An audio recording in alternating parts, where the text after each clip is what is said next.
Good morning friends. இது 10th Tamil புக்கில் இருக்கிற ஒரு பாக்ஸ் கண்டென்ட். இளங்குமரனார் பற்றி கொடுத்துருப்பாங்க.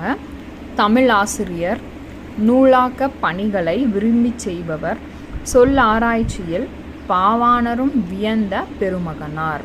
ஓகே, இவர் ஒரு தமிழ் ஆசிரியர். இதெல்லாம் ஸ்டேட்மெண்ட்டில் கேட்குறதுக்கு வாய்ப்புகள் இருக்குது.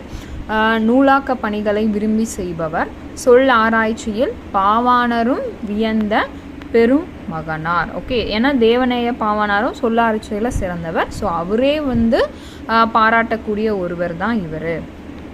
திருச்சிராப்பள்ளிக்கு அருகில் அமைந்துள்ள அல்லூரில் திருவள்ளுவர் தவச்சாலை ஒன்றை அமைத்திருப்பவர்.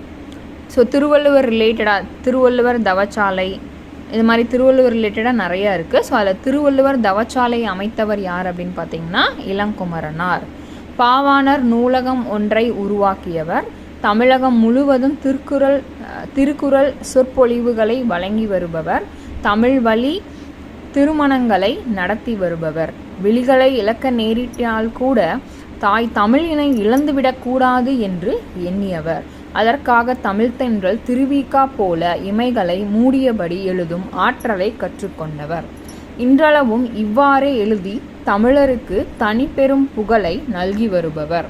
பற்பல நூல்களை எழுதியிருப்பினும் இலக்கண வரலாறு, தமிழிசை இயக்கம், தனித்தமிழ் இயக்கம், பாவாணர் வரலாறு, குண்டலகேசி உரை, யாப்பருங்கலம் உரை, புறத்திரட்டு உரை, திருக்குறள் தமிழ் மரபுரை, காக்கை பாடினிய உரை, தேவநேயம் முதலிய இவர்தம் தமிழ் பணியை தரமுயர்த்திய நல்முத்துக்கள்.